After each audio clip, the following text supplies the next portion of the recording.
এই যে অনেকে বলছিলেন না, বেশ কিছুদিন ধরে বলা হচ্ছিল যে প্রতি বছর তো ভোটার লিস্ট সংশোধন করা হয়, তাহলে এসআইআর এর গুরুত্বটা কি, কেন হঠাৎ নিবিড় সংশোধনের প্রয়োজন হলো।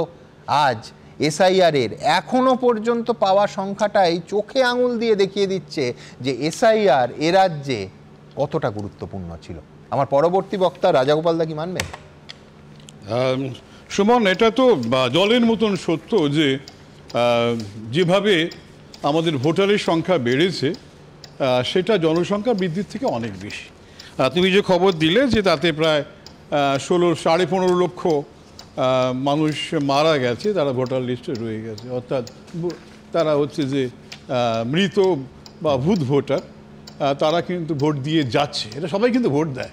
এই ডিটেনশন ক্যাম্প ব্যাপারটা আমাদের যে ইমিগ্রেশন অ্যান্ড ফরেনার্স অ্যাক্ট 2025 তাতে কিন্তু আছে, এবং আমাদের যে তার আগে যে আইনটা ছিল যে ফরেনার্স অ্যাক্ট 1946, সেখানেও বলা আছে যে ইলিগ্যাল এলিয়েন তাদের কিন্তু আটকে রাখতে হবে এবং তাদের কিন্তু জেলের ভেতরে আলাদা জায়গা রাখতে হবে, এবং রাজ্যের দায়িত্ব, ইউনিয়ন টেরিটরিজগুলোর দায়িত্ব। এবং 2025-এর যে ইমিগ্রেশন অ্যান্ড ফরেনার্স অ্যাক্ট রয়েছে তাতে সব রাজ্যকে বলা হয়েছে তোমরা স্পেসিফাই করো যে সেখানে তোমাদের এই ডিটেনশনকে রাখতে হতে পারে, যে ইলিগাল অ্যালিয়েন যারা অবৈধ নাগরিক তার সঙ্গে ভোটের কোনো সম্পর্ক, এটা সম্পর্কটা আলাদা প্রক্রিয়া।